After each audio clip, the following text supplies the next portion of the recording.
digital connection where conversations come to life. Prompt Chat Live, the perfect intersection where words make pictures, erasing all the strife. Prompt Chat Live, let's dance with words tonight. With every prompt that's sent, imagery takes flight. Prompt Chat Live, where pictures find their song in the rhythms of typing all night long. You hear Mary Smith knows how to do it. Mary Smith, show other people how to do it by typing your /info and telling me your current lifetime usage. I know you're not a beginner anymore, but maybe you can help other people. Mephisto, how are you doing? Type /info and add your lifetime usage to the chat. How about Serene Moon? Love to see yours. Okay, Damien, copy and paste your lifetime usage into the chat from that display. I'll play the video again for those of you who are joining. You just type /info. Ah, Damien's going to paste the whole darn thing. We know everything. We know Damien's user ID now. Discord is not at all user-friendly. So those of you who are new, how many of you are new also to Discord? Art Moon, are you new to Discord too? Flooptron, Larry Laka, Damien, Brian, are you guys new to Discord? And Midjourney, or just new to Midjourney? It's an important question, right? So Art Moon, you joined 2 days ago. You guys joined Discord and Midjourney pretty much at the same time. Well, I have really good news for you. I have really good news that eventually you guys can use the web app. You don't have to use Midjourney. Excuse me, you don't have to use Discord shortly, soon. Within a month, you will not have to use Discord anymore. You can use the web app. It's very straightforward. You'd only have to come here for community chat and events. So, okay. So our beginner winners, ladies and gentlemen, our beginner winners are so far Damien and Art Moon and Larry Laka and Flooptron. You guys are coming, and Brian, come sit up front at this round table here with the. You guys get the better coffee and you guys get the slightly better Danishes. Okay. And I know that you guys are using Midjourney and Discord for the first time, and it's hard. And we are going to do a little bit of learning about both right now. Ah, Supra, also quite new. Supra, come on down as one of our beginner winners. What about MJQ? What about David Bates? I would love to see. Does that mean Midjourney questions? MJQ?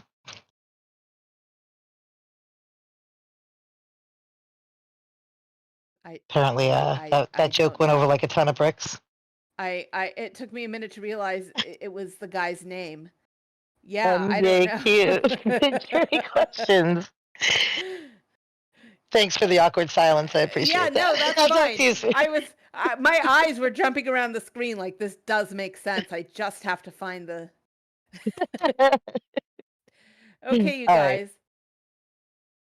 Yeah, no, network challenge. I understand, and I know you guys are working on learning Discord and learning Midjourney at the same time. So we're going to do a little bit of both. Oh, Mary, my God, it's like week 3 for you, right? Or maybe a month, and right? Are you up? And you're up to 3,000 images. Amazing. Well, welcome to PromptCraft for Beginners. And if you know how to type /info and give us your lifetime usage, that helps us understand which people are really new. Because you know what? Larry Laka and Damien and Art Moon, you guys, this whole event and all of us here, every one of us who have slightly more experience with Midjourney, we're all here for you. No pressure, but don't leave. Come and sit down. It's all about you guys.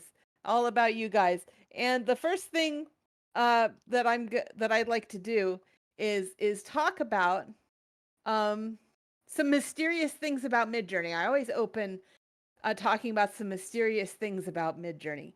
But first, I want to try to get everyone in chat and participating. So, are we ready to hear mysterious things about Midjourney? Please say yes, Eileen and Zuma and Dee and Kinky. Are we ready to hear mysterious things about Midjourney? Yes, yes, yes. This is the only feedback I get. Thank you, Dee. So continuously typing at me is the I'm waving my hands at my monitor like you guys can see that. That's going to be the coolest thing about this event is all of our chit chat. So okay, mysterious thing about Midjourney number 1. I'll put it on the stream and I'll put it in your local chat. It can be kind of addicting. It can be kind of addicting. We sometimes call it a dopamine casino. And some of you have made only just a few images, but what do you think? Have you felt it yet? Have you felt that sort of um, addicting excitement about Midjourney?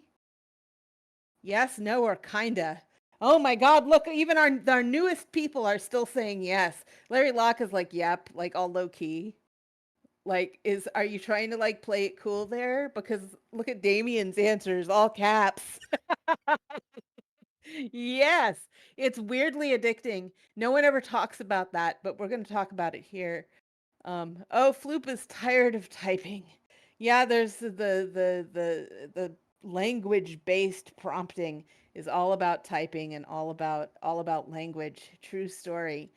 But a lot of people do find it really, really satisfying and addicting to see their images in their brain uh, turn into visions, physical visions.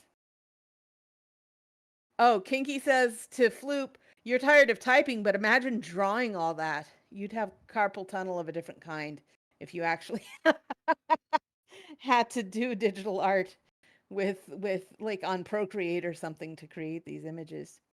So Larry Locke and Damien and David and MJQ, you guys were answered yes to the addiction. What makes it feel addicting to you? To me, it's a dopamine casino. There's just so much pleasure in in having something in my mind and seeing it come alive. If you guys don't mind, in a few words, what is it? Just because it feels like magic? Damien and Larry Locke, is that why it's so? Yeah, Larry Locke says that it's seeing things come alive and also just being able to try different things and explore and discover. David Bates says creating an image and then iterating to get more of what you want.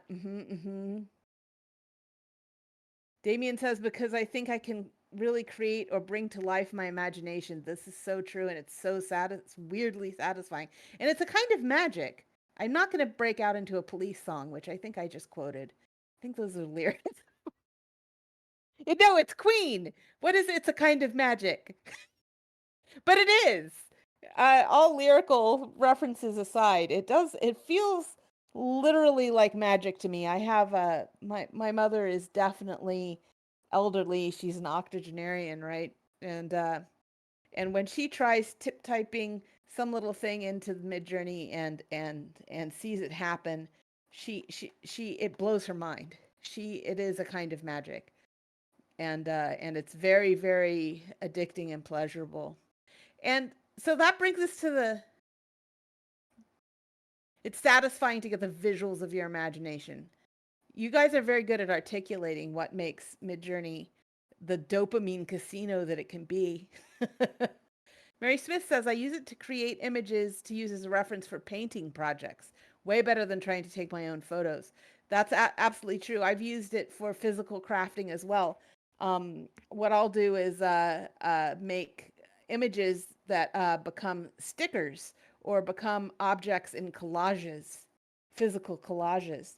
So instead of going through 3,000 old magazines trying to find the perfect teal picture of, a Pacific Northwest rainforest that should go on my collage of my Pacific Northwest collage or whatever. I can actually just create the images and use them as physical items, cutouts in the physical collage. You can also use it all kinds of physical art. Um, uh, can start with Midjourney, and all kinds of corporate uses too, which we won't get into, but it's an amazing and strangely addicting little tool is Midjourney, especially the exploration and the discovery and the rabbit holes that you can fall down. And that brings me to the second mysterious thing about Midjourney, which I'll post in the stream, and then I'll post in your chat so you can answer the survey. It can change the way you see the world. Okay, and a lot of people take this question to mean like a spiritual or it changes your attitude about the world. First of all, have you felt it? Because the actual way it changes the world is through affecting your brain. Did you know that Midjourney actually changes your brain? Not in a bad way. I don't mean to make it sound dangerous, but it changes your brain. Have you felt that the lens through which you've seen the world has changed a little bit since you started? Art Moon says, I believe that artificial intelligence in Midjourney has more to do with art than photography. Very nice. Yep. I'm gonna paste a little bit. I'm gonna paste a term for how Midjourney changes your brain. How many of you know this word neuroplasticity? Brand new word for some people, I think. Neuroplasticity is how your brain changes and adapts over time when you learn new things and you create new pathways in your brain. If you immerse yourself in Midjourney, if you really immerse yourself, and we just talked about how it can be addicting, right? It's addicting, it's immersive, it's engaging. And as you do that, your brain may very well get better at noticing visual and artistic details everywhere because you are regularly stimulating your visual cortex in ways you may not have done before you encountered Midjourney. Some of us we work retail, or we work food service, or we work, or we're software developers, or we're truck drivers, and we don't have a lot of art, or even we don't even think about art or graphic design or visual design in our regular lives. But now we've encountered Midjourney. We've tripped over Midjourney. We've fallen into the deep, immersive well of Midjourney. And so our brain may very well start to get better at noticing visual and artistic details everywhere because we are regularly stimulating our visual cortex in ways we never did before. And it's this heightened awareness is what I mean when I say it changes the way you see the world. Yes, Mary Smith says my dreams are becoming more colorful. I kid you not. Like more than half the people we talk to who are just starting to warm up to using Midjourney every day report that their dreams change. Their dreams change. The heightened awareness can make you more sensitive to colors, textures, shapes, and beauty in everyday life. I am not even kidding you. Um, it will change your brain, and it'll change your brain in this beautiful way. You start looking at the way that your car window frames the image, and you start having compositional thoughts about it. You look at people walking in front of you on the sidewalk and you wonder about the texture of their shirt and how you would recreate that texture or pattern in Midjourney. You look at your cat and you wonder, how would I describe the way the sunlight is filtering through the cat's fur and changing its color from black to brown? I mean, I don't. Some of you are typing to me and saying yes, the brain can change and develop lifelong, says Art Moon, and Madanese says there should be a TED talk on this effect. There's a sort of a brain biohacking, that neuroplasticity. Floop says, what I realized was that typing prompts reminded me of how you actually write descriptions of a scene when working on a screenplay. You have to sort of explain roughly what's there and also get the mood of the scene across.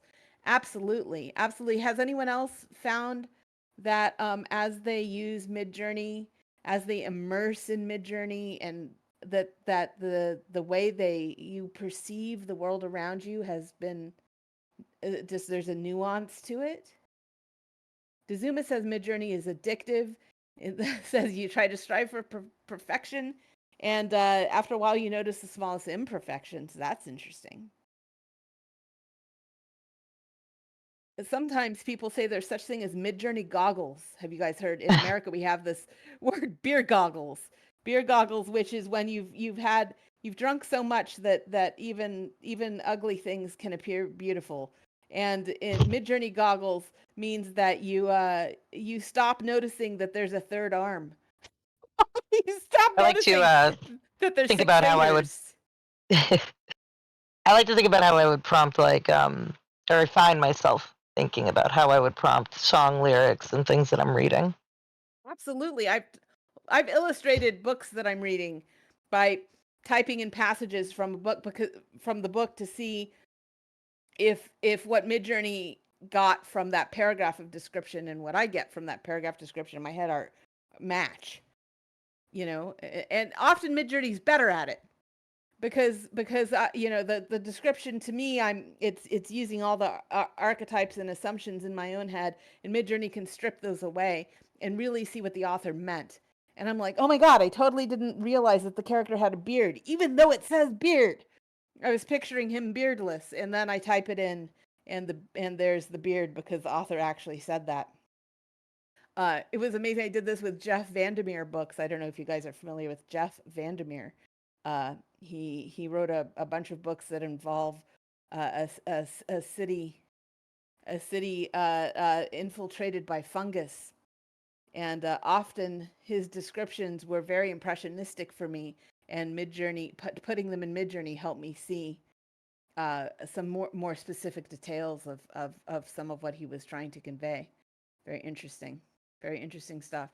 So yeah, neuroplasticity, it stimulates our visual cortex. It stimulates our visual cortex. That's not even a lie.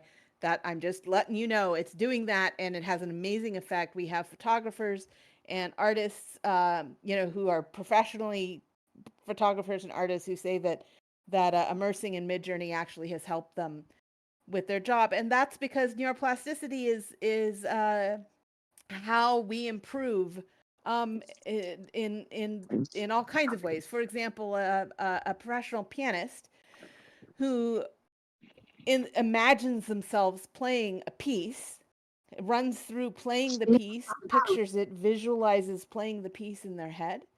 Those visualizing pianists will perform better than the ones who did not visualize.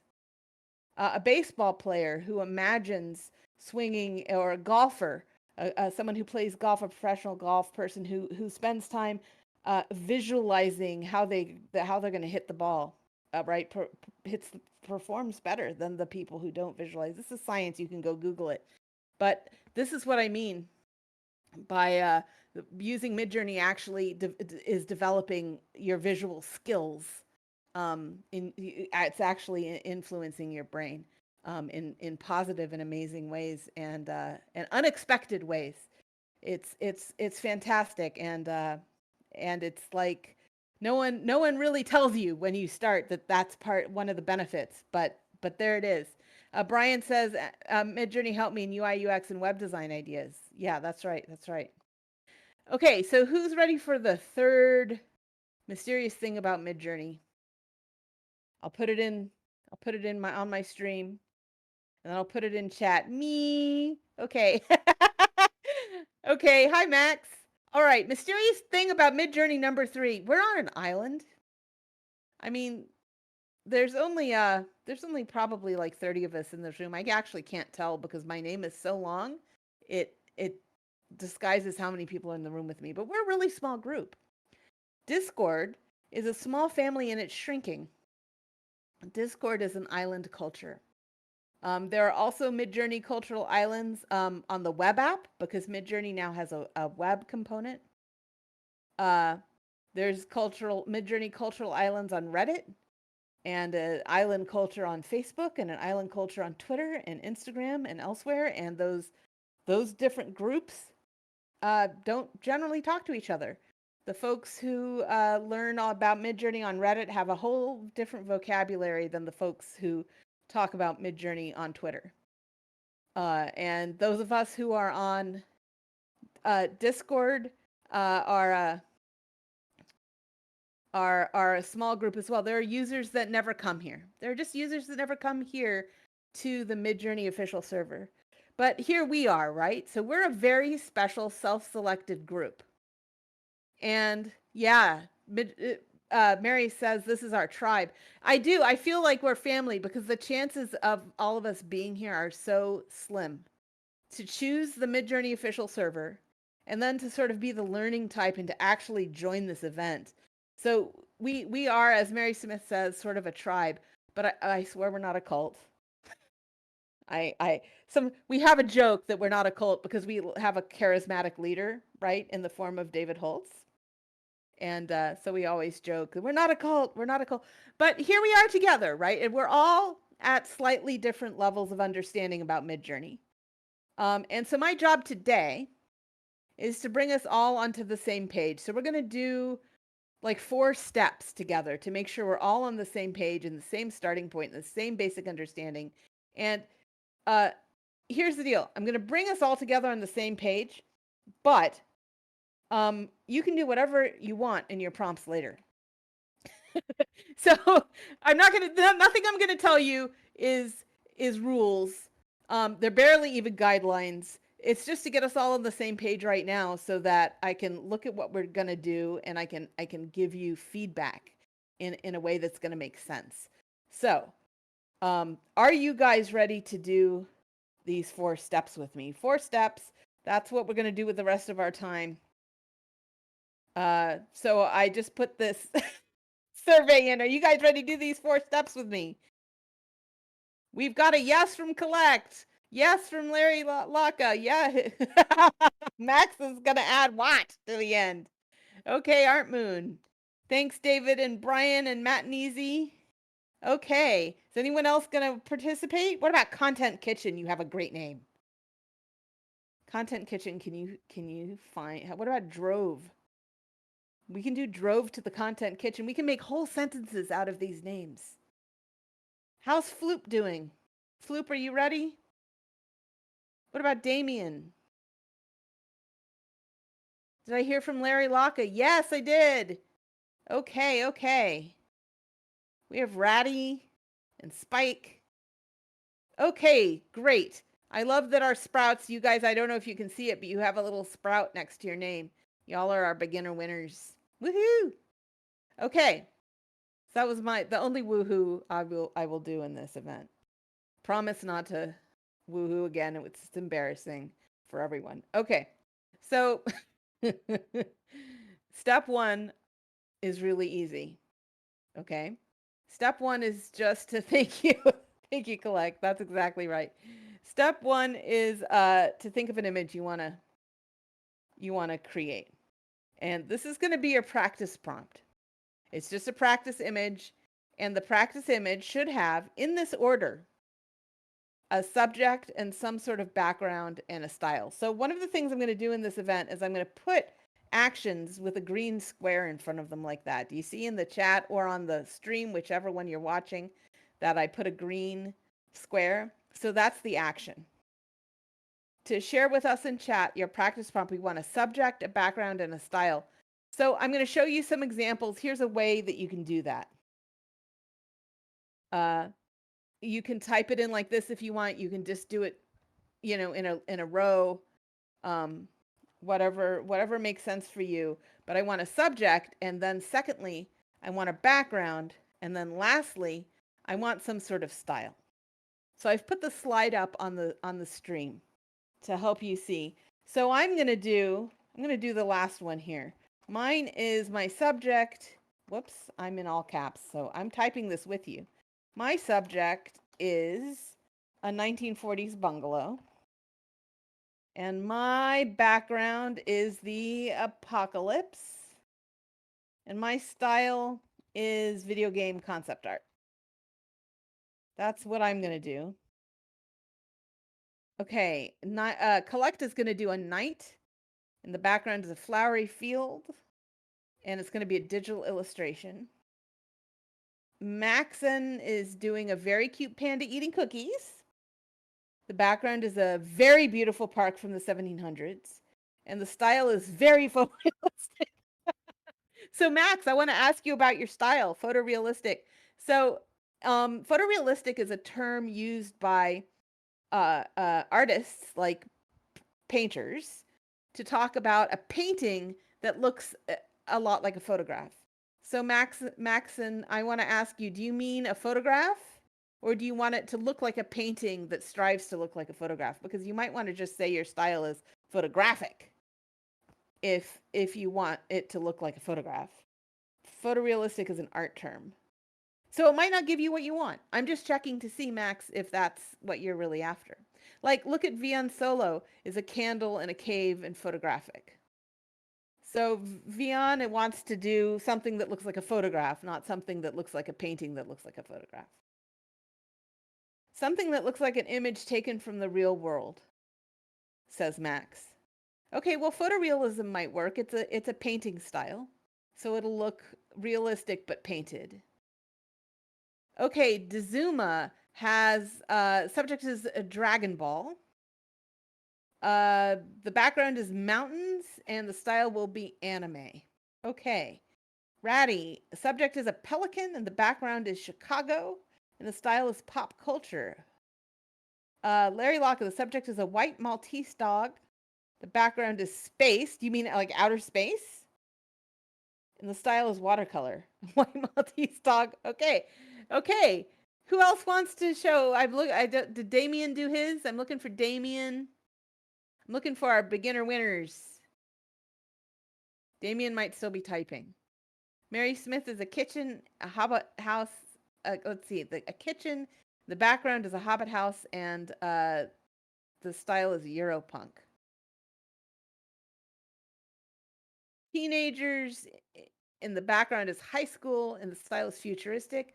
David is going to do a young female rhinoceros in a school setting, and it's going to be a cartoon illustration. Okay. Who else wants to participate? Do we have anyone else? There we go. Floop, an old Soviet 1930s welder that creates flashes of sparks. And the background is a shipyard for icebreakers, and the style is cinematic. These are going to be very cool, you guys. Okay, so that's step one, to think of a subject, a background, and a style. So step two then, it's not a prompt yet, right? It's just a list of things. Art Moon has a sailing boat at the background is seaside, and the style is risography. Supra has a French bulldog and a top hat, and the background is a futuristic crypto city, and the style is photorealistic. Oh, here's Damien. A beautiful female vampire, gothic drawing room, dark academia. Oh, Damien's a reader, because that's a genre of book. Crab, tubular wave, golden hour photography. Awesome, D. Dark elf from Lineage 2, Half-Life 2 room, Witcher game style. Pretty, fair woman, surreal, huge flower, space, cinematic backlight photographer. Matt Neezy's doing a 1920s jazz singer, Chicago Jazz Club, trying photographic versus realistic. Got it. Okay, so these aren't prompts yet. It's just a list of things. In order for Midjourney to understand what we mean when we have our subject, background, and style, we need to go ahead and turn this into a clear, direct, simple sentence with good grammar and punctuation. So let's transform our ideas. Use your subject, your background, and your style to create a complete grammatically correct sentence. Okay? So that's the next thing we're doing. Turn your practice ideas into a simple sentence with decent grammar and share it here in chat. So here are some examples so that you guys aren't lost. If you're wondering how to phrase it, okay, consider that each statement starts with the invisible word imagine. For example, imagine, invisibly, you can think of the word imagine. You don't have to type the word imagine, but you can think in your head, imagine a candle burns in a cave, right? So for me, I'm thinking mine is a 1940s bungalow during apocalypse in the style of video game art. Collect is a night in a flowery field in the style of digital illustration. We're thinking about our sentences beginning with the word imagine. The reason why we do that is because we have a lot of people who come to Midjourney from like ChatGPT. And if you want, or DALL-E, if you talk to ChatGPT or DALL-E, you often are giving them a command. You say, create an image of a raven on a dead tree branch. And in Midjourney doesn't quite work that way because Midjourney it starts with the word imagine, and so if you imagine create a raven, doesn't make any sense. Imagine create a raven. Imagine draw a raven. It doesn't work.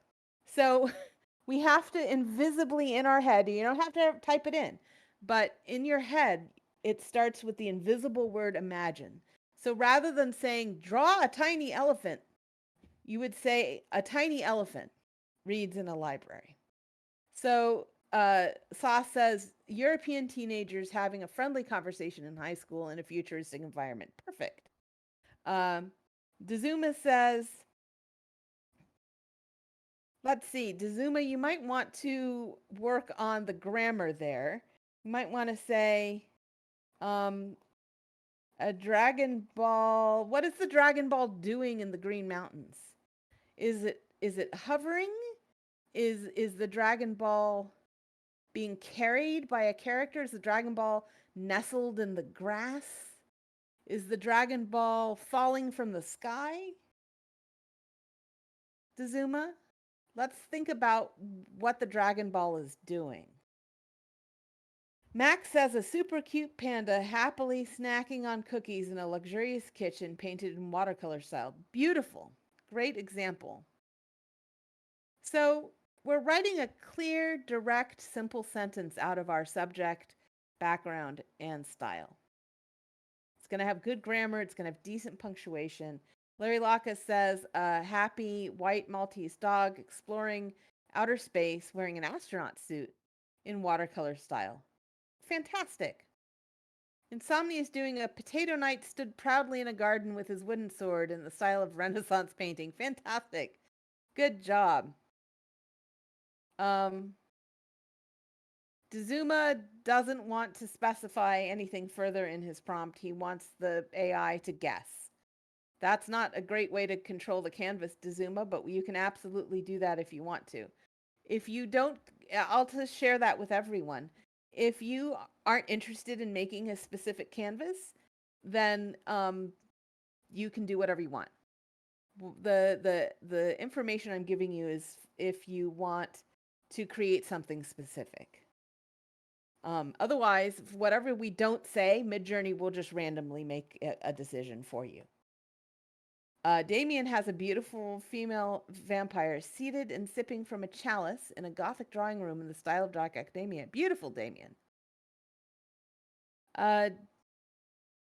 David, let's wait for questions at the end because that's an involved answer. Supra asks, a fawn-colored French bulldog wearing a top hat dancing on the streets of a futuristic city lined with Bitcoin in the style of photorealistic. Gorgeous. A dark elf from Lineage 2 in the world of Half-Life 2 fighting with monsters from the Witcher game. Okay, so Mephisto. Fighting with monsters is really vague.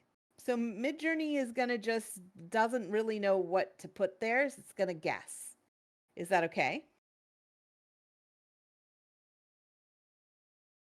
It doesn't matter if it's written in past or present tense. We find that writing it in active present tense is often helpful.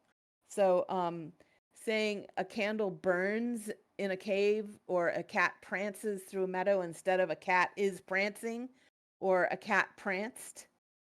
Usually present tense helps.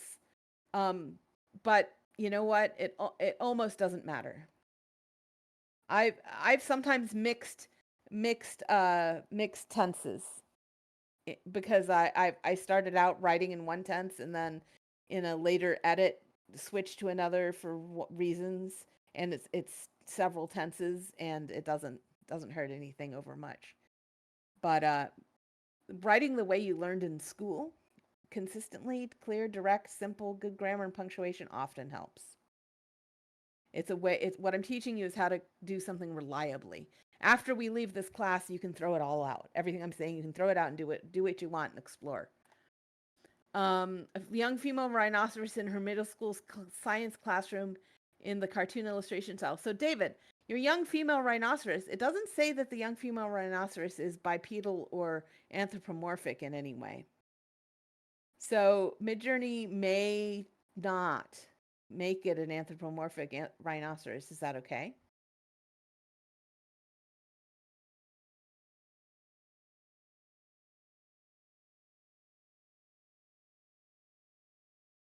And Ratty is doing a lonely lost pelican in downtown Chicago drawn in pop culture style. I don't know what pop culture style will look like. You just use the word anthropomorphic. Just type, use, it's an adjective. Anthropomorphic is an adjective, so you'd say an anthropomorphic rhinoceros. Whatever you want to see, you have to add it to the prompt. If you don't add it to the prompt, Midjourney is going to guess. So, okay, the next part of this is the hardest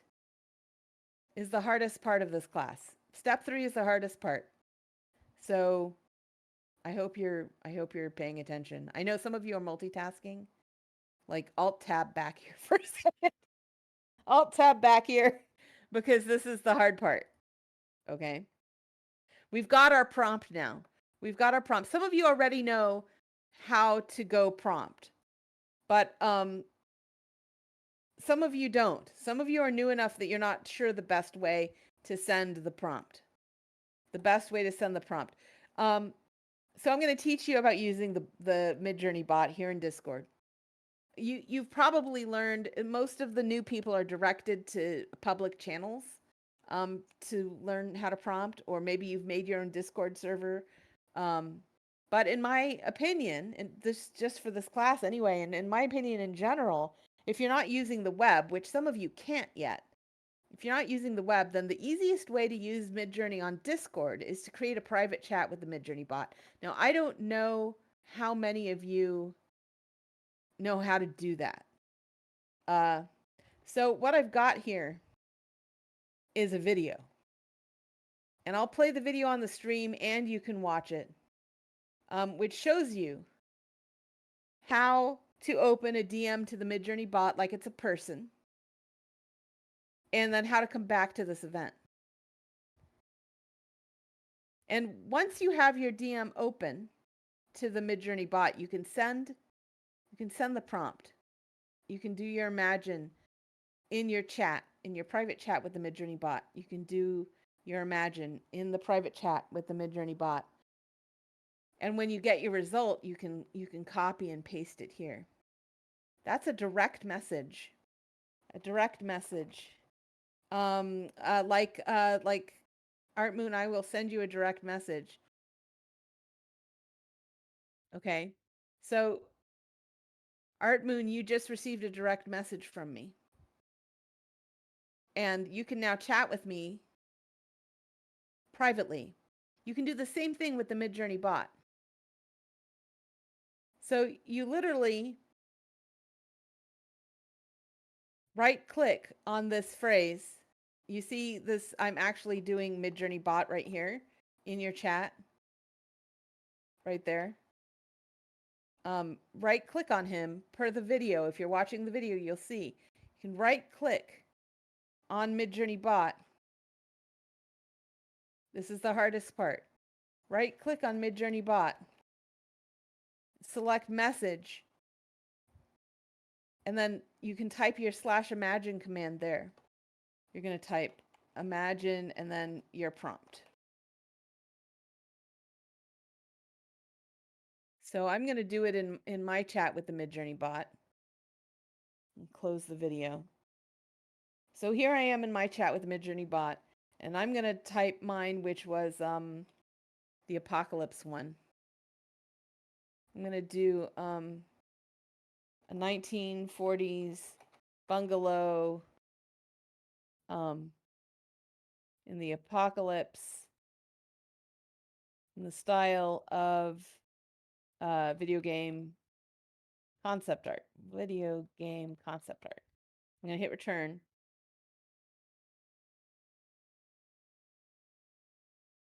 If you're watching my stream, you'll see Midjourney is creating a picture for me. And then what I can do is right click in the dead center of that image and select copy image. And then I can come and paste it over here in chat so that we can all see it. In the future, we'll be doing this together on the website, and we'll all be able to see our images without this step. But they don't have that set up for us yet. Maybe as soon as next week or the week after that, we'll be doing this on the web. But today, we have to go to the Midjourney bot and enter the image, enter the prompt, and then paste our image back here so everyone can see it. Yes, please. Please run your prompt and post the image here so we can see it. There's your panda in the kitchen. Very good.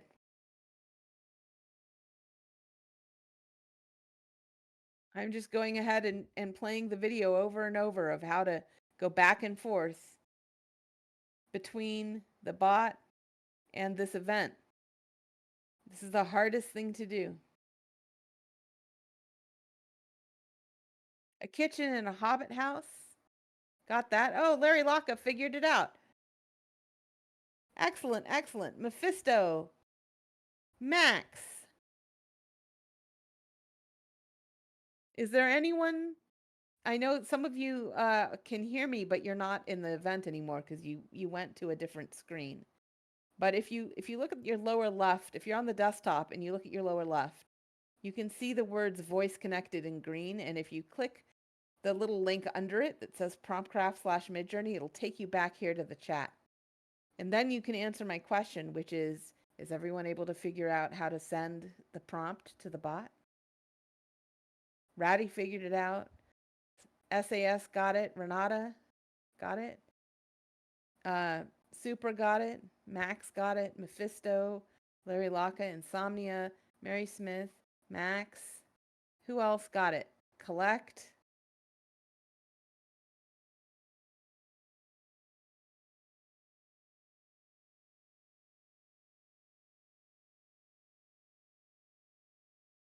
Just waiting to see. This is the slowest part of the event, you guys. Sorry. There's David Bates. We're waiting for Damien and let's see who else is playing. Anyone else? Art Moon. Dan Luca, maybe. I don't know, maybe Flesh, maybe Eden. Kabuto, maybe. And if you can't figure it out, just say so. If you're in a newly created server, I don't know. I think I can only teach you how to do it here. Damien, you don't need to see the bot. You just need to click what the Midjourney bot's name here. I'm going to do it again. I'm going to say right click. Right there, literally right there on the word Midjourney bot, right there under my name. Do you see where you got that? Right under my name? It actually has the words Midjourney bot.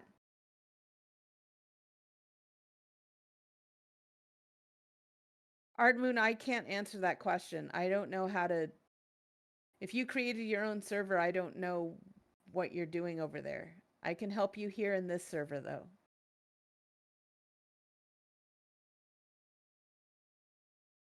Hi, Violent Ant. We have created a simple, clear, direct prompt with a subject, a background, and a style.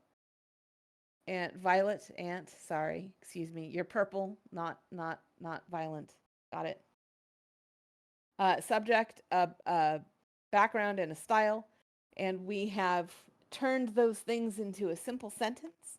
And we are currently imagining that with the bot. Some people don't know how to talk to the bot, so I'm teaching them how to right-click on Midjourney bot and select message and type their imagine in the...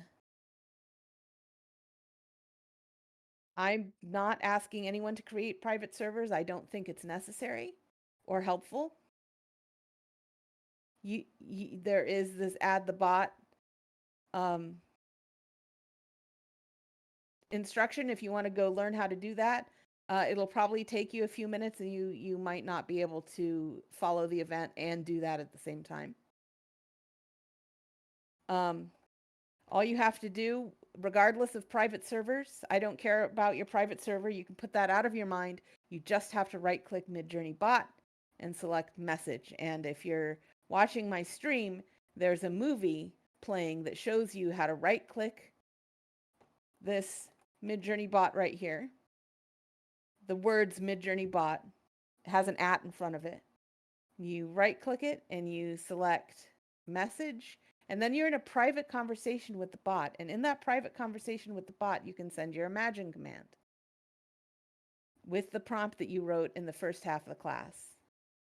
This is always the slowest and hardest part of the class, and we lose a lot of people. But eventually we'll be moving this to the web, and the web doesn't have this step. The web doesn't have this step, so it'll be a lot easier. So those of you who are learning this now, you are learning something very advanced and very difficult, and be proud of yourselves for learning how to right-click on Midjourney bot and selecting message. This is always the part of the class where the people who figured it out are just waiting for a few people who still aren't sure. If you can articulate what your what's making it difficult for you, we will help. Damien and Art Moon. So in the meantime, I hope that you have, and for those of you who have entered your Imagine and have gotten 4 expressions of your prompt returned to you as a grid, Midjourney will give you 4 expressions of your prompt. Midjourney doesn't have just one idea of how to interpret your prompt. Midjourney will give you 4 interpretations of your prompt. 4 interpretations. That's what that grid is. And hopefully you've shared those, you've pasted in those 4 interpretations. And maybe one of them you like quite a bit. Maybe some of them you don't like at all. I mean, this is the step we're on currently. I'll paste it in here one more time. This is the step we're on currently, where we've typed imagine prompt with the prompt we've made. We've hit return. We're just going to see what this does. And we're going to show the resulting image by right-clicking and selecting copy image, and then coming back here and using paste. This is hard for some people. If you can't figure it out, that's okay. But hopefully you've done an imagine and you've gotten a result. So those of you who have, the next question is, did you get what you wanted from your prompt? Larry Lockett, did you get what you wanted from your prompt? Was that Maltese in space what you were looking for? Max says kinda, Sass says not really. Renata, I didn't see SAS Renata. Those were not exactly what you were after, okay. Mephisto, no. Kinda. People typically say not exactly. Somewhat. Oh, Damien figured it out. Very good, Damien. somewhat, right? Like some of the things we're not sure. Dazuma, you wanted a Dragon Ball. It doesn't look like you got a Dragon Ball in any of yours. So, yeah. So that's the last step. The last step is what if none of the images in the grid seem right? You know? And the takeaway from this is that prompting is a process. You have to write the prompt and then review the image you get back from the prompt. And then you refine the prompt because you wrote the best prompt that you could and you sent it and you see what Midjourney gave you. So then you have to adjust the prompt so that Midjourney creates the image we want, right? So the answer is get more specific. So you remember my image I'm showing you on my stream here. Somehow my image, I said it was during an apocalypse, but this looks like a warm, cozy home that's totally intact. There's lights on. Like I mean, okay, then this one there's a beat up car in the driveway. This is not the empty desolation of the apocalypse that I was thinking about. It also doesn't look like video game concept art to me. It just looks like maybe a watercolor or something. So I'm pretty disappointed with my outcome. So how do I fix it is the next part of this. Um the answer is always get more specific. The answer is almost always to get more specific. So, how do you get more specific? What kinds of words can you use? You want to use words that are descriptive or evocative. You want to use words like, descriptive words. That's what adjectives are, right? So green or sunlit or long or short, tall. And then there's just evocative words like ominous or whimsical, or uh some adverbs are pretty evocative. Um but you want to avoid non-visual words like, nevertheless, or like Midjourney doesn't really understand complex literary language. Like you don't want a prompt that says, nevertheless, the bench was persistently and probably vacant. Persistently, probably, and nevertheless are not words that Midjourney really knows what to. They don't have any visual content. They don't have any visual content. You have to look at the word and make sure that it has visual content. So, for example, if you say the first man is wearing a hat and the second man is wearing overalls, first and second doesn't mean anything to Midjourney. There's no visual content to the first and the second, but there is visual content to the man on the left and the man on the right, because left and right have visual content, visual words, right? So we want to get more specific. See if you can articulate what was wrong with your image. I figured out what was wrong with my image. It was not there are lots of things. It didn't look empty, it didn't look desolate, it didn't look destroyed.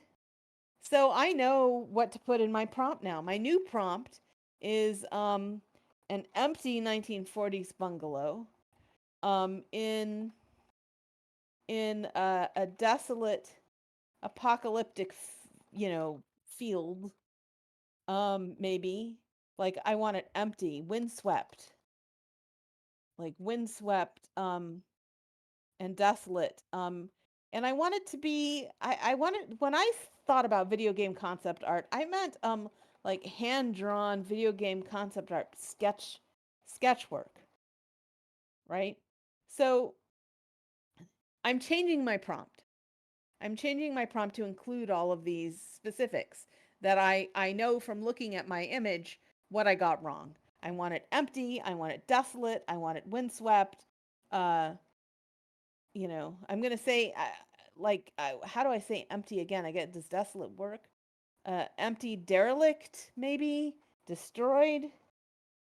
An empty, destroyed 1940s bungalow? Like, I really know what my image is now. Desolate, apocalyptic, windswept landscape in the style of hand-drawn video game. Okay. Wasteland. Excellent. I hit return before I could add it, Supra, but that's exactly right. So that improved my prompt considerably. All of a sudden I've got this is what I had in mind. This is what I had in mind. Look at number 3 here. I'm going to click the U button to ungrid it. Ah, now that is what I had in mind. So who else revise your prompt and show the revision to us now. Show the revision to us now. So Mary Smith revised her prompt. Mary Smith, how is this closer?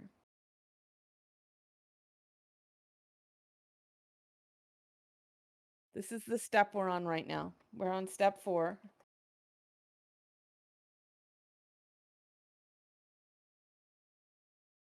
In your DM with the Midjourney bot, type imagine prompt with the new revised specific prompt you've made and hit return. We're just going to see what it does, see if we can improve it. Is it closer to what you wanted to see? The light is too intense. You use the prompting process of write, review, and refine just to get closer and closer to the image you want. And there's a bunch of these buttons too to help you get even closer still. But I want to make sure that some of the people who said they weren't quite happy, like Damien, you are only somewhat happy with your Dark Academia vampire lady. So I hope you were able to revise your prompt to be more specific, to give more instructions to Midjourney. We left Midjourney guessing. That was what we did. We left Midjourney guessing. So the more specific we can be, the less guessing there is. And we don't have to start very specific. We can start with as close as we can get, and then only get specific to fix stuff. You get specific to fix stuff. So Mary Smith did the right thing. She wrote a prompt that was probably going to produce something really close to what she wanted. Then when she saw the result, she was like, oh, no, I really wanted the kitchen to be green, and I wanted some light and some shadow, da-da-da. And so now she's thinking, okay, I need to reduce, maybe I can say the light is diffuse light might help to make the light less intense. And maybe a cluttered kitchen would be the specificity needed to have more messy detail. So Maxon, I see a revised prompt, Maxon, did it get closer to what you wanted?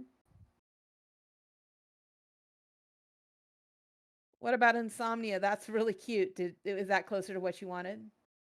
Super, did your revision help? Getting a little more specific, not painfully specific all the time from the start, but surgically specific. Surgically specific after we see where corrections need to be made. Excuse me, I'm drinking on mic there. Maxon's pointing out that he had to do it 3 times. That's right. You have to sometimes just keep running the prompt, looking what you get, making a change. Run the prompt, look at what you get, make a change.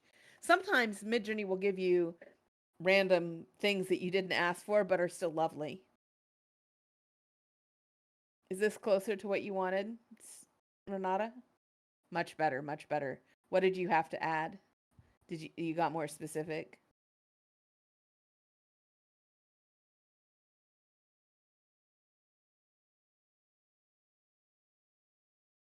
Insomnia decided after looking. Insomnia is explaining that they looked at the outcome, realized what they liked and didn't like about it, and then changed the prompt to steer Midjourney toward what was more desirable. So in Insomnia's case, they changed the style, and then the result was adorable mini potatoes that are lovely and make Insomnia happy. So that's important. Dezuma got closer. He definitely got the Dragon Ball Z character. Renata got the classroom and happy teenagers now. David, is your revision with more specificity, did it get you closer to your desired result? Much better. Very good. So I think that we've learned, I hope Art Moon and Damien and everyone have learned how just tweaking the prompt using sort of surgical specificity can help guide the image to become to approach what you find desirable, whatever that is. Oh, here we go. Now Mary Smith has revised again. A green kitchen, clutter and food prep on the countertop, soft light. Is this closer? Yeah. Mary Smith says much better. There you go. Careful specificity during your revision in response to what you've seen is the prompting process. All right, so we are at the end of the first hour. D, that looks amazing. D has a crab riding a large electric blue surfboard.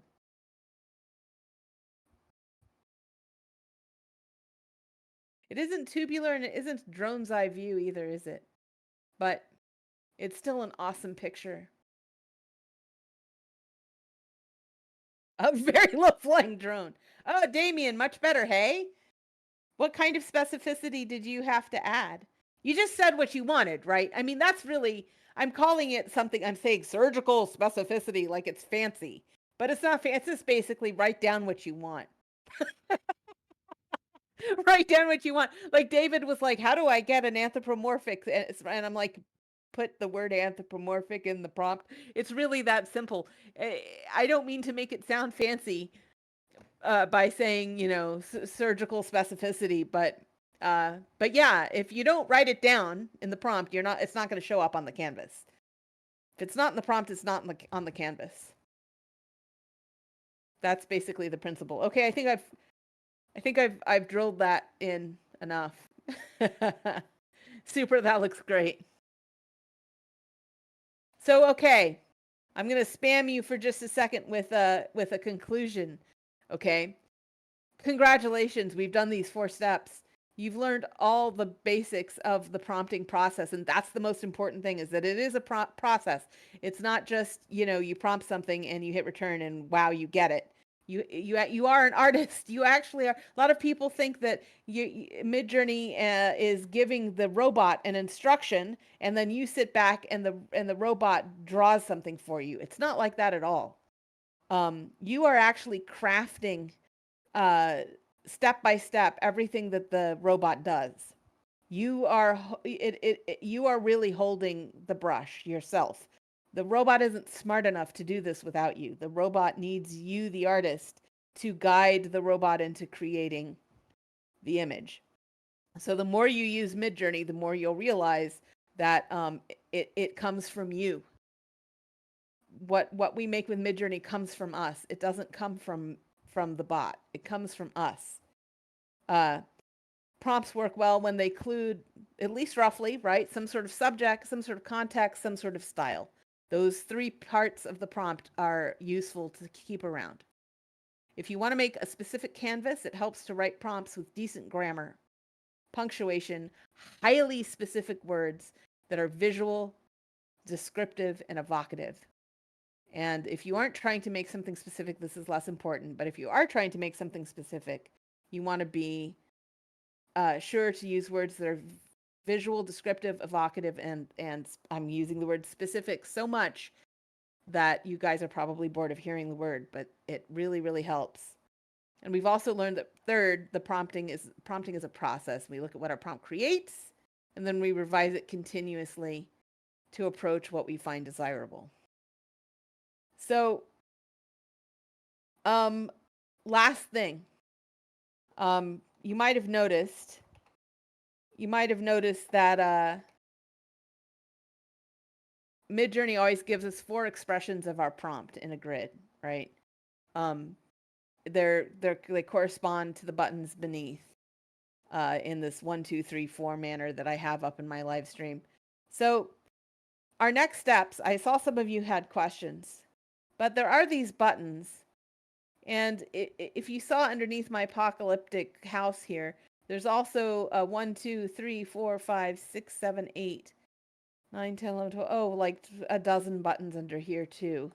So my next question is, we can either go over these buttons in more detail, or we can just take general questions for the rest of the class, now that we're all on the same page.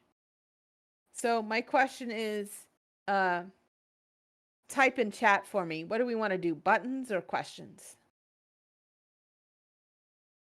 Do you want me to go over all the buttons, or do we want to just take general questions?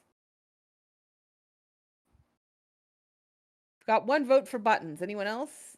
Larry Locke wants buttons.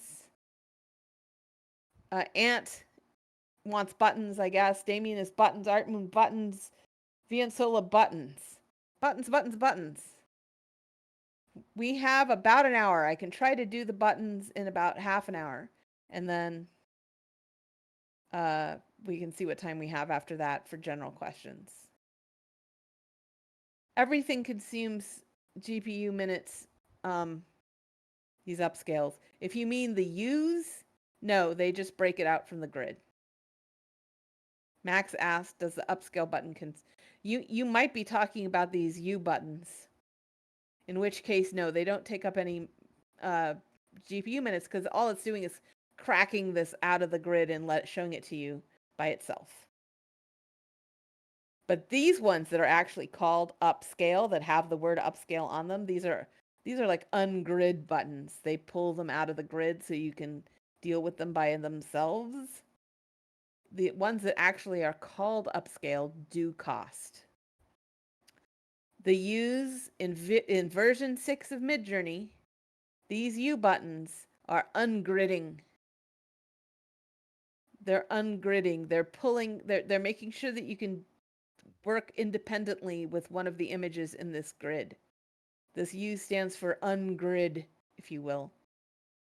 In other versions of Midjourney, they do upscale. In the current version of Midjourney, they do not upscale. They just ungrid. So I clicked ungrid number 3 and got this one by itself. The V buttons, on the other hand, do cost GPU minutes. They create variations. The variation will be with a parent image. The parent image of V3 here is this right here. The third item. It's 1, 2, 3, 4. And a variation is another expression of the prompt. It's another interpretation of the prompt. So Midjourney will create 4 more interpretations or 4 more expressions of your prompt, 4 more canvases with this as the parent image. That's what V does. So if you like this and you want to see more of these, just ignore the pop-up box for a second there. If you want this and you want to see more of these, you would use the V button. And it's going to give me 4 more of this parent image there.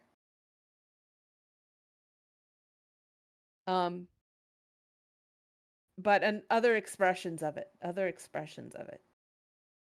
So there's my 4 more. And it looks essentially the same, right? Because it has the same parent image. But it's rearranged the composition a little bit. The composition is the arrangement of objects in the frame. So in the original, the parent image had the utility pole on the left. At a certain distance, this one has a utility pole on the right. You know, it's a strong variation. So the next thing we should learn then is the settings command. If you haven't ever typed settings before, you should give it a try. The command is settings. If you're watching my stream, you just saw me type it. Command is settings. And mine is all on default. I have not used anything interesting here. The fact that this says variation strong, I just highlighted variation strong here on the screen, is corresponding to this high variation mode. High variation mode is the same thing as strong variation. High variation is strong. If I said low variation mode, then it would say subtle. It's very confusing, lots of different words for the same thing. Coming back here, you'll see subtle, creative, subtle, and strong. And then in settings, you'll see high and low. So I want to make sure you guys understand that low is the same thing as subtle, is the same thing. I think low is subtle, and then creative is strong, is high. These are all the same. Yes, if you set something in settings and then change it in the prompt always wins. But I want you guys to understand that when you use Midjourney in Discord, you're going to see a bunch of different words. But I want you to know that low and subtle are the same, and creative and strong and high are all the same. And I don't know how the naming came to be that way. High is right here in settings, high variation mode is the same thing as creative variation mode is the same as strong. In different contexts, you'll see it called different things. In the prompt text, excuse me for scrolling so much, and when you execute a variation using a V-roll button, you'll see variation strong or variation subtle right here. That's corresponding to your settings.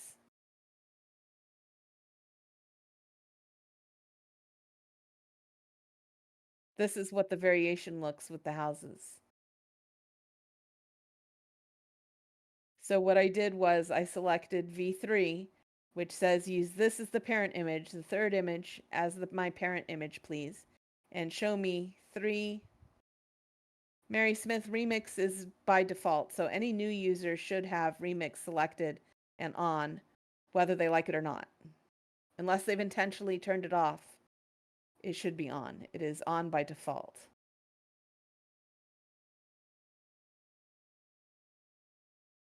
If you select low variation mode and then go up and do the same thing, which is what Ant is talking about, please ignore the pop-up. We're not talking about the pop-up yet. When you use a low or subtle variation, I'm going to type this in again. Give me just a second. Low is the same as subtle, is the same as stick to the thumbnail. Don't change much. But creative, strong, or high is saying reimagine the whole composition. The whole composition. Don't stick to the thumbnail.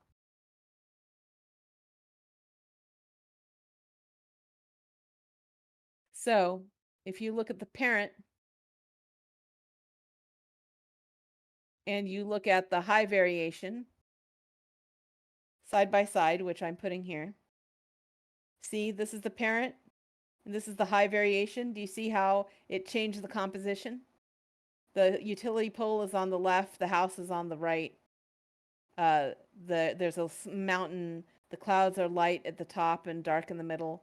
It changed the composition when I did a creative, strong, or high variation. Creative, strong, high variation reimagined the composition. It put the utility pole at a different place. It put the wires in a different place. It redid the clouds. It redid the grass. It redid the chimney. It redid the type of house it is. It redid everything. Totally different composition.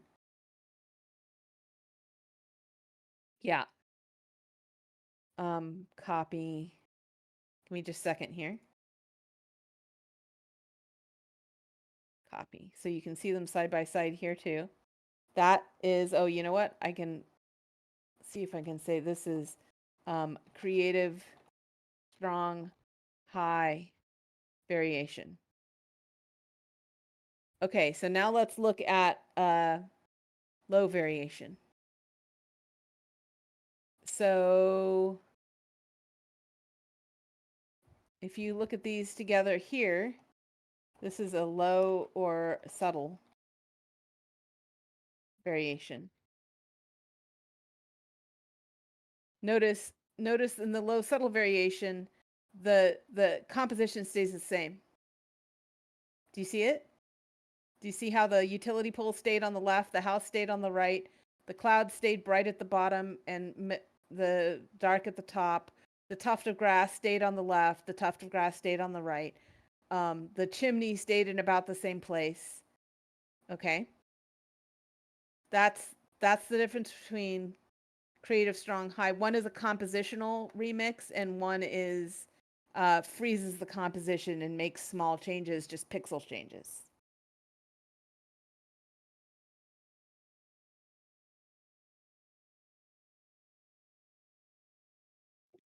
So that's true when we go up to these buttons here. Upscale subtle, upscale creative. This is going to do, you can guess now, right? A subtle upscale is going to be very close to this thumbnail. A creative upscale, which is the same as strong, which is the same as high, is going to change the composition. A subtle variation is, I've already done one of these before, I'll do another one. We'll stick to the composition, we'll stick to the thumbnail.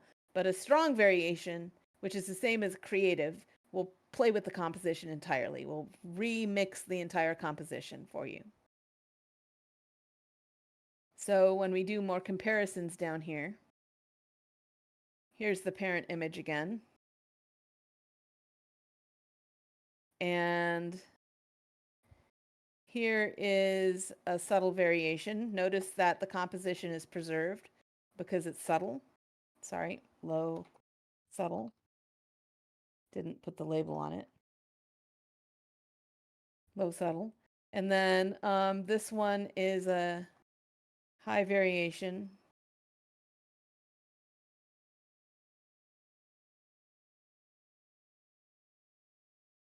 This is a high creative, strong.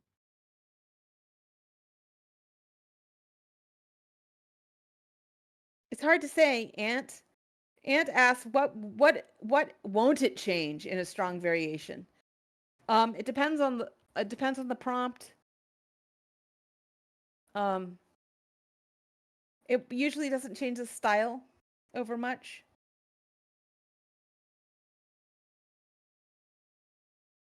Doesn't change the style over much.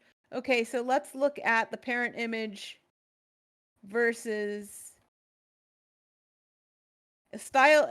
When I say style, I mean the aesthetics, the visual, the vibe or style or aesthetic doesn't tend to be changed by anything but the prompt or style, or sref, excuse me. So here is, well, totally messed that up. Here is the subtle upscale, which is the same as low. See how exact it is? It's very fidelitous to the thumbnail, right? If you're looking in chat there. And then creative is this one. Hey, this time it kept the composition pretty close. I messed that up. This is creative upscale. This is the same as strong or high. Upscaled, subtle, upscale, creative. Bringing them over here so you can see them side by side. The composition was fairly well maintained with this one, but the detail is different. You notice the detail in the thumbnail. If you bring the thumbnail up and click it and look at the roof, look how smooth and organized the roof is on the upscale. Look at all the detritus and texture on the ground in the thumbnail. Look how cleaned up and smoothed over and loss of detail in the creative upscale. Are you guys seeing that? In chat, in your own chat there? Yeah. So this creative upscale can also sometimes, we've had other classes in which creative upscale completely change the composition. Like the wire went a different direction and the tufts of grass were in different places. We've seen some compositional changes. This time we didn't see a lot of compositional changes, but we did see a lot of change of detail. Whereas the subtle upscale kept that detail. So why would you use one over the other? Why would you use one of the other? Sometimes the creative upscale can be a little bit corrective. Like if you're doing a human face, and the human face, or the somebody's touching their face with their hand in your image. Sometimes a creative upscale might be a little bit restorative or corrective. It might clean it up a little bit. A lot of people don't like it. I typically stick to subtle upscale. But I use high variation or creative, strong variations all the time because I want to see the same image sort of remixed for me in case I like it better. The Art Moon asks, when I upscale, the image gets unfocused. If you're doing that in Discord, if you upscale in Discord, you're doubling the pixels, and Discord compresses those images. So sometimes you have to close the image and open it again, or open it in your browser. To open in the browser, you click, and then you click Open in Browser. And you'll often see, now you'll see the image in its actual pixel form. And it won't be, it will actually be easier to see and won't be blurred. It's originally 1024 by 1024. Somebody's going to have to, no. If you're looking at, people are saying, is it going to be blurred if I right click it and look at it in the, is it always low res? No, there is a chance. If you're thinking, well, my image looks blurred in Discord, this version, the embedded version often looks blurred because of a problem with Discord. It's not that the file is too small, or the file is corrupted, or the file is blurred, or the file is bad. If you in any way access this file as a file, it'll be fine. But Discord's ability to display high resolution images correctly is compromised. So as Dee says, if you're seeing quote unquote blurred images, it's probably an artifact of Discord and not real. It's probably not real. You can go to midjourney.com, you can log in, you can look at your archive, you can see the images as they really are, you can open them in the browser, you can save them to your file system, you can do anything you want, just don't trust Discord to show it to you right. I hope no one from Discord is listening to me badmouth their software, but it happens, especially if you're on if you happen to be on wireless or something, and Discord has decided that your bandwidth is low because it's watching your bandwidth and it's trying to make good decisions for you, and it'll throttle things and be smart and try to make you, and sometimes that's hurting us. Discord was not meant to deliver hundreds of thousands of high resolution images a second. And we have 19 million users asking Discord to deliver high resolution images. And Discord's like, whoa, Nelly, how about I give you,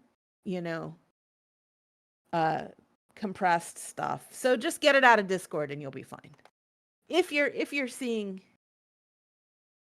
the web version of Midjourney, which is available, if you've made 100 plus images, you can go to www.midjourney.com, authenticate using your Discord ID, but you won't be taken to Discord.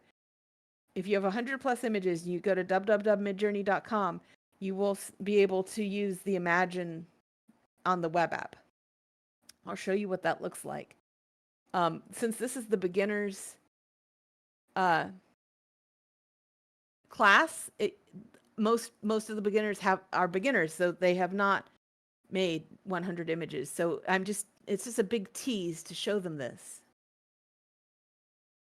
They are WebP by default, but a WebP image, if you do nothing but change the extension from the WEBP to PNG,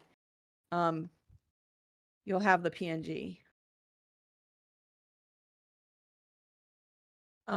The WebP it is a PNG, but it contains some metadata. If you just change the extension to plain PNG, you'll drop the metadata and it'll be a plain PNG file and you'll be fine. You don't need to run it through a Photoshop or something and save it as a PNG or anything fancy. You can literally just change the extension.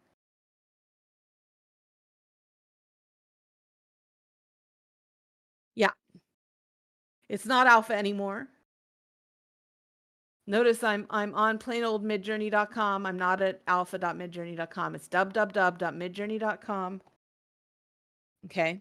And then you can do everything we talked about today in this Imagine box. But you have to have made at least 100 images here on Discord before you're allowed to do that, which is weird. It's weird. It's a little weird because, of course, this is easier than Discord. So why did they make you learn Discord first? It's just the way it got rolled out. It's because it's experimental.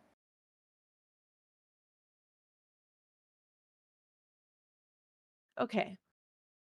So we've covered back to the buttons. We've covered upscale subtle, upscale creative, very subtle, very strong. There's also very region. All of this is available on the web too. It's actually probably easier to use it on the web. Now it's 100 images. If you've made at least 100, if you're not sure, you can type /info. If you type /info and your lifetime usage is greater than 100 images, then you can use the website. This is called PromptCraft for beginners. It's for people who have made fewer than 100 images. So the people in this class who are trying to be in this class right now cannot use the website. So we can talk a lot about the website, but it's really cruel to the beginners who are here to be beginners. So I would recommend that maybe we don't talk about the website over much because our real beginners can't use it.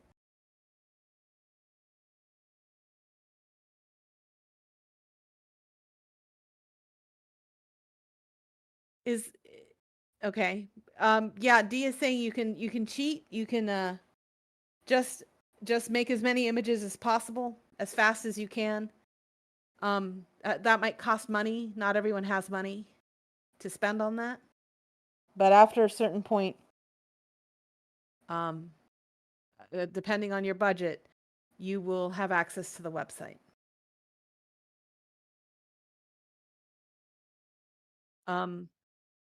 So very region is the next button on this. Yes, even if you delete your pictures, you'll still have access.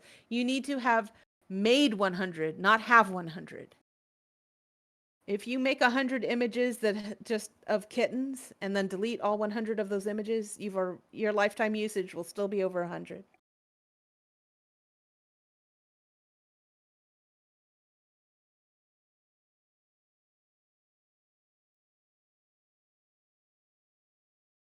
Delete might mean unpublish, it might mean hide, or it might mean using the X emoji react on Discord.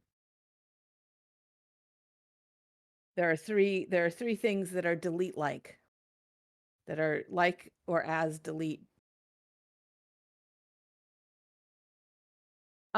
Okay, we have a lot of questions in chat. Are we still sure we want to go over buttons, or are we going to move on to questions? We have half an hour. Mephisto's already asking questions. Okay, buttons or questions, guys? Now we're off to questions. Couple of people still wanting very region as the last one. Okay, the first thing I'm going to do is give you the very region FAQ. Because there's a, let me show you how to get to the FAQs. Here I am in the scroll of all of the channels here in the Discord area, in Midjourney Discord server. There's the prompt FAQs. You probably have never seen these before. But it's all the documentation. The stuff on the web, the documentation on the web is the generic system description of how things work. If you want to go deep, if you want to deep dive into how things work, you use the FAQs. So you can search for very region, and there's troubleshooting very region. There's different, you can control the composition using very region. You can use image references with very region. And there's the main article on very region, which I'm going to open in full view. Going to the top.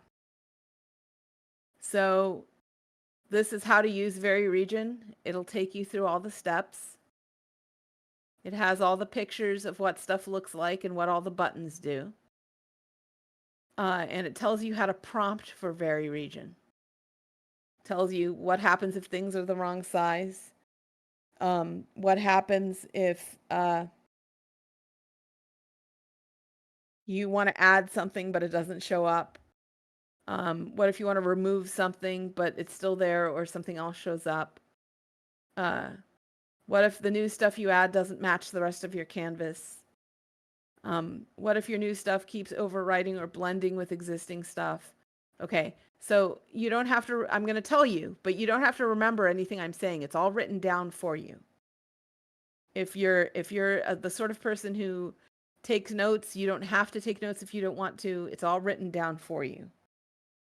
There's a lot of good information here. But the main idea with very region and how to prompt for it is to include context. So let's say I want to add in the foreground here. Let's see. I'm selecting all this space in the foreground, and I want to add a dead tree with a vulture on it, right? So I need to give Midjourney context. Midjourney runs a little bit of image recognition when you do very region. So if I just said tree with vulture, it may or may not, oh sorry, dead tree, let's see, a vulture perches in a dead tree. It may not understand what I'm talking about. I'm making sure that my region is big enough that hopefully it'll paint something there. A vulture perches in a dead tree. This has no context in it, okay? So it's unlikely to work. I'm going to do very region again, but this time I'm going to say in the foreground, a vulture perches in a dead tree. In the background, an empty, there is an empty, destroyed 1940s bungalow. In a desolate, apocalyptic windswept landscape. Okay, so I'm leaving context. I'm saying, look, Midjourney, I know that you are looking at this image, and you can see Midjourney knows that there's a utility pole there and a house. So if I say a vulture perches in a dead tree, and I give the context of where, then it should be more successful. So here's my vulture perches in a dead tree. It's not sized correctly. Do you see that? First of all, in this one, I put the vulture on the utility pole. In this one, I don't know. Let me put this in chat so you can see. Open it locally if you want to. It's not really in the foreground. In fact, I don't know where it is. It seems to me on the same level as the utility pole. The utility pole now seems really small. Like it doesn't make any sense visually, does it? That's because my prompt didn't have any context. This is much more successful. Now this is definitely drawn as if it's in the foreground. Some of the others didn't make it. Didn't work as well. That might be my selection. But you three definitely understood something about the context. It put this in the foreground. The utility pole starts to look correct in relationship to my foreground item and so on. So we can make it even better. It's all about context and the selection you make. So let's say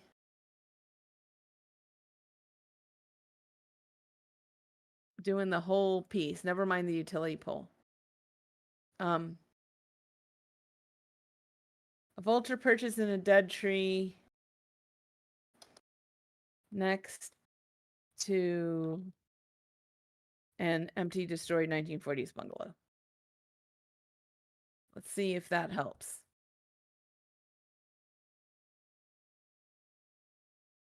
This one worked really well. You can use very region again to clean it up.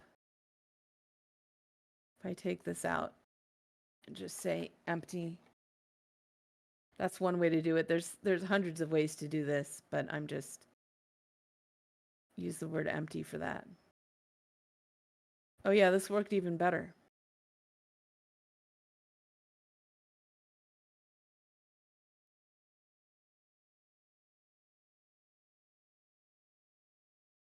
Okay, so a couple of these actually turned out real well. It's in the foreground, the house is in the background, everything is sized correctly. So that's the trick with very region, is how to prompt it to make it work well.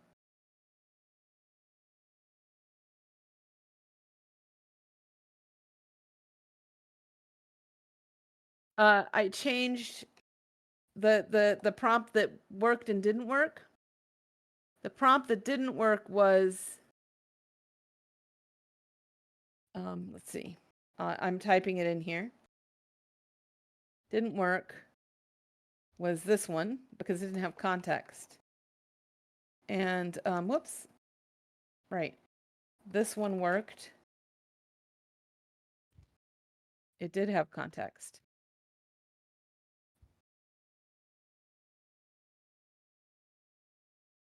I can do it again if you want. Go back up. Let's do a very region on some other random one. Do a very region on this one. Here's number 2, right? Very region. I'm going to say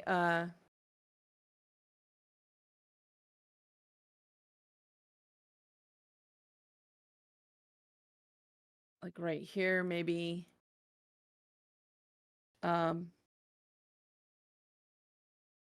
higher on its side in the dead grass next to a 1940s empty bungalow.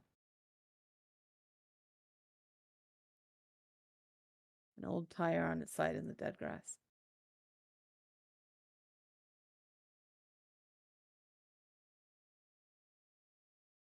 It needs to have context. Midjourney performs image recognition on the picture. It knows there's a house here. It knows there's a utility pole. It knows there's sky. It knows there's ground. It knows there's tufts of grass. It knows there's a little scraggly bush. If I just say a turtle, it doesn't mean anything. Right? There's a turtle what? A turtle what? Right? Midjourney's like, what do I do with the turtle? But if you say, in front of a 1940s bungalow, a tortoise. A tortoise walks across the windswept ground, then it knows where to put the turtle and what it's doing in relationship to the existing objects. Correct, Ant. So if I want to add a tortoise,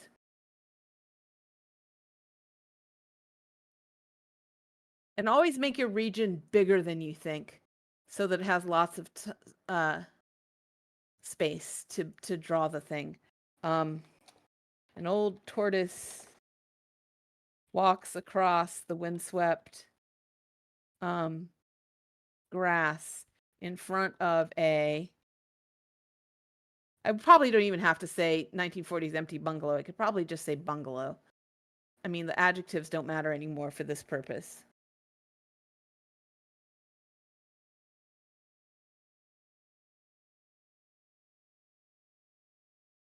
I did not get my tire. Did I? No. Tire didn't show up. See if we get the tortoise.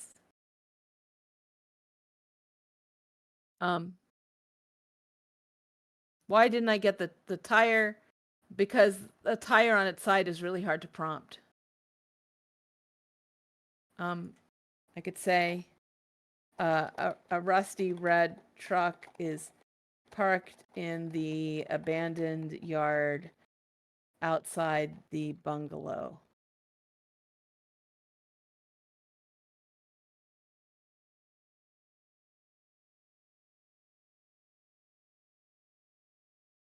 I didn't get my tortoise either. Oh, yes, I did. Look at me. Totally got the tortoise. So that's the trick with very region. Yeah, a tire lying flat on the grass might help.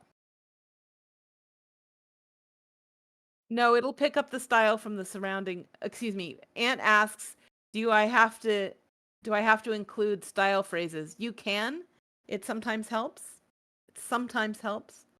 Other times, it'll pick up the style from the surrounding image. Notice my tortoise is in the same style as the surrounding image, even though I did not provide any style phrases.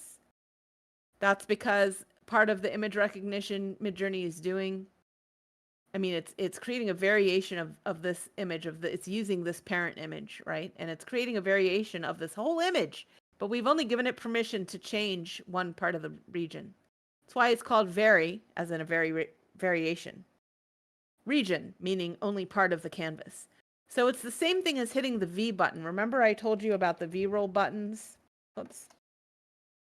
There's the V-roll buttons, and it can be subtle, it can be strong, high, creative, low.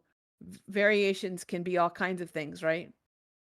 So this is a V-roll. It's the same thing. It's a variation, but it's restricted to a region.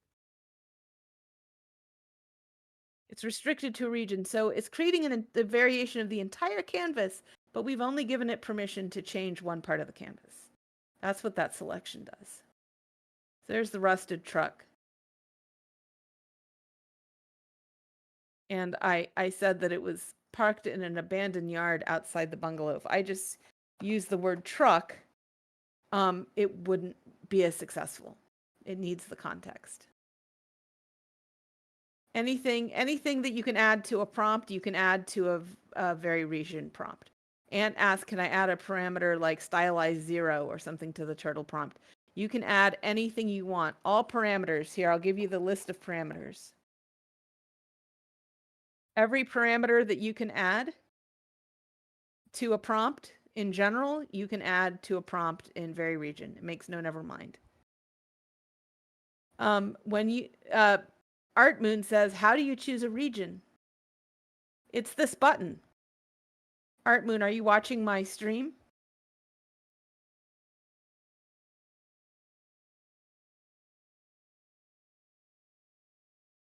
Okay, do you see when I click the very region button, I get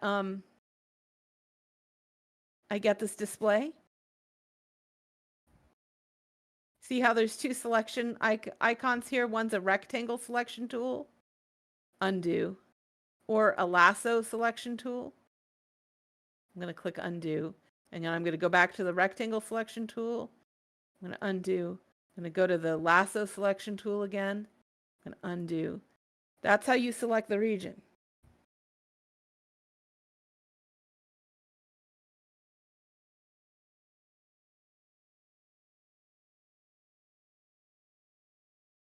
So maybe I can put a vulture perches on the chimney of the desolate bungalow. I don't even have to say desolate. I can say of the bungalow. Hopefully it'll give me a vulture there. Yeah, you can also, I'll do this again in case you weren't looking the first time. You can select something like this and give it a phrase like empty if you want. There's lots of different ways to do it. There's lots of different ways to remove things. I'm randomly using the word empty just to show it to you. And it should replace it with nothingness. So my selection was possibly a little bit too big because my vulture is outsized. It's a little bit too large. Let's see. If I make this maybe a little bit smaller, maybe do more sampling of the house so it understands. And say, a small vulture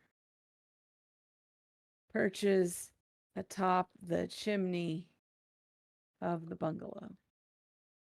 Notice I sampled more of the house in this region. Sampled more so it has more of an idea of what size the vulture should be, and I also said it was a small vulture just in case. Here's the one where the prompt was empty and it deleted the thing I had selected. Do you see that, Ant?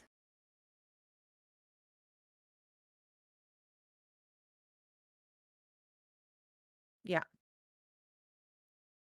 Do I get a better vulture this way? No, I do not. Oh, yeah, I do. Oh, check it out. I do get a better vulture. Yeah, I could do that too, Ant. There's my more correctly sized vulture on the house. Looks like a bald eagle, actually. So that's very region. Okay, we only have 10 minutes left. I don't think I can answer very many questions in 10 minutes. But zooming out does the obvious thing. It pulls the camera back. Panning stitches a bit of image to the left, right, top, or bottom. So let's say I wanted that truck on the right. I can say, what was that? Let me just grab the very region truck. Here it is. Rusty red truck. It's parked in the abandoned yard outside the bungalow. So I am going to pan to the right. I'm going to use that rusty red truck is parked in the abandoned yard outside the bungalow. I'm gonna pan right. Here's a zoom out. It's just extrapolating since I didn't put anything in the prompt. Anything fancy. It's just extrapolating. It's making guesses. As I said at the beginning of the event, if you want anything to show up on the canvas, you have to say it in the prompt. I didn't, so I didn't get anything interesting. I got what Midjourney came up with. There's using pan to the right. Notice it stitched a third of the image. I like this one. It stitched a third of the image to the right, which is the button I used, and it added the object that I specified. I didn't even have to specify the style because it picked up the style from the parent image. Okay, so do we understand vary region and zoom? And do we understand pan?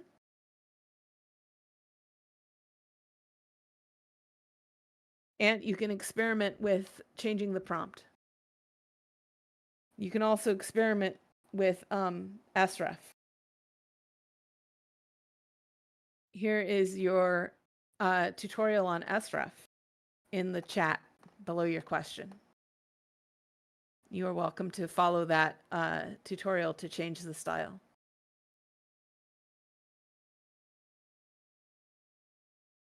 Okay, we have 10 more minutes. I would love some feedback. Some of you guys have probably are just doing other things and just listening to my voice drone on. I know it's been 2 hours. It's very long. We're very tired.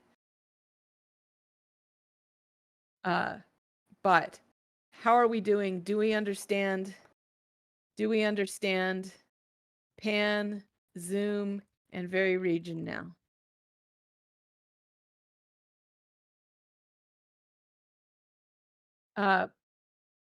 Honest lazy bum, the arrows stitch, create an image of the truck, right? And then stitch it to the right, left, up, or down of the original image. It's not like it adds more space. It's more like it creates a new image and then blends it in the direction of your arrow.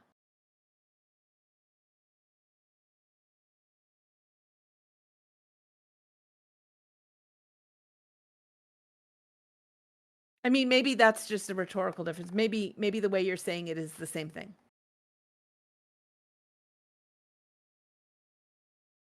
But that's what these do. Yeah, no problem. We're coming up on the end of the second hour. Um, I hope that the definitions and explanations and examples of pan, zoom, and vary region are have been sufficient to get you started, and that knowing about the prompt FAQs gives you a place to go read more.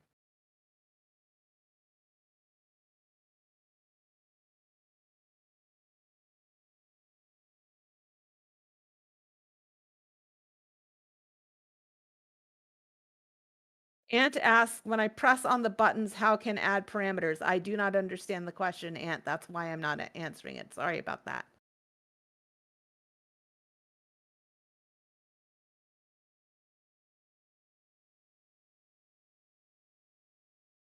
Okay, Mary Smith points out.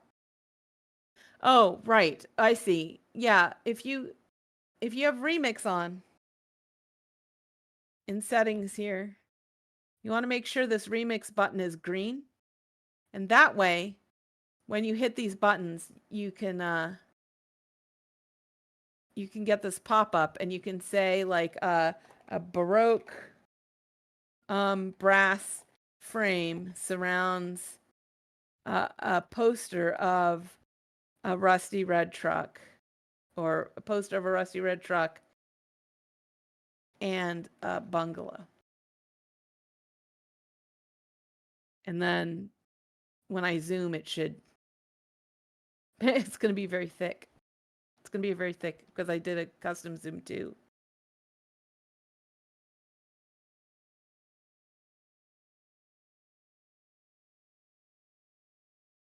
There you go. Oh, that's interesting.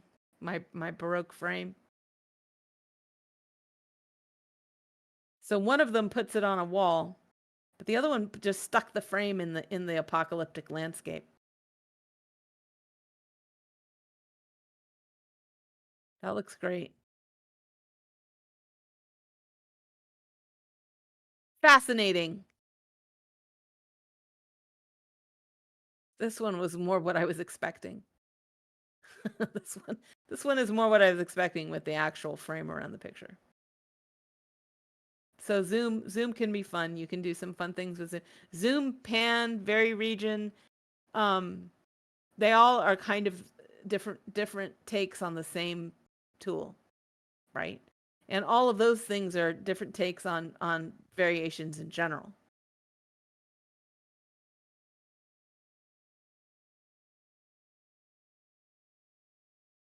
Okay, so we did all the buttons. We don't have time for questions anymore, unfortunately. But there are so many places to go. If you're still paying attention, I can send you to Prompt Chat. I can send you to PromptCraft. I can send you to Web Rooms. I can send you to support if you have account questions. I'm typing all this in. PromptCraft is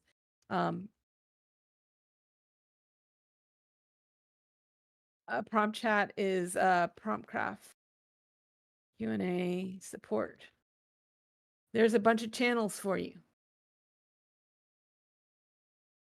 So with your membership, you get 24/7 community support with PromptCraft. 24/7 support in this prompt-chat channel. So if you have any question at random at any time of night or day in your time zone, anytime you want. You just go over to that prompt chat channel and ask your question, and somebody will help you. You're free with your membership. Doesn't cost anything, doesn't cost GPU minutes, nothing. Some of them are employees. The green ones are employees. Some of them are community volunteers. Many of our community volunteers know more than the employees. You have to have made 1,000 images or more.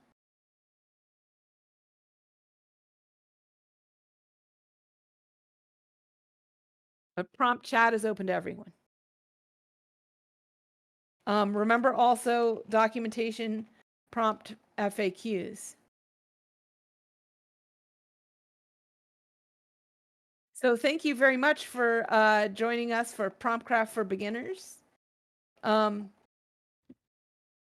We have gone for an amazing 2 hours, and we have covered how basically to create a prompt that will be fairly reliable and help you save on GPU minutes. And then we went over all of the buttons that occur in Discord after you make an image.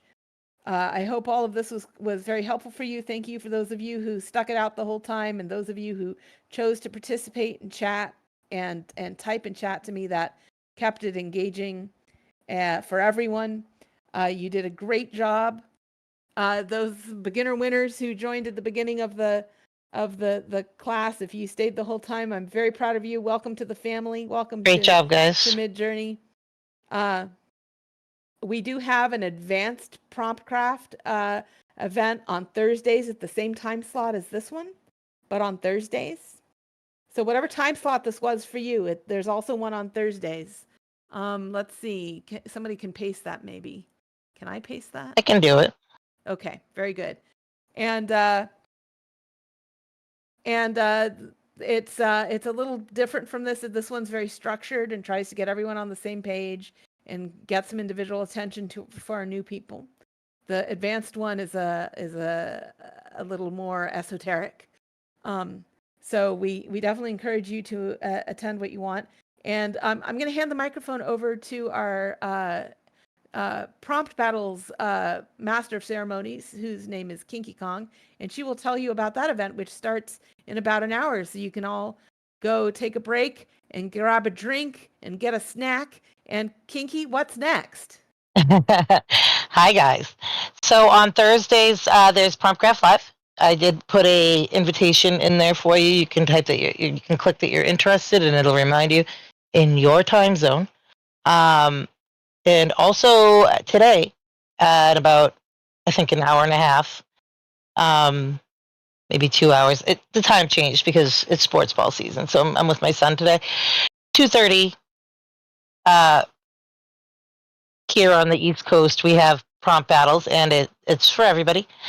Go ahead and stop by if you feel like it. It's a great way to learn how to prompt. It'll get you out of your box where you maybe if you only prompt cats, you know what I mean. This will propel you to create things that you never thought that you would, but in beautiful ways.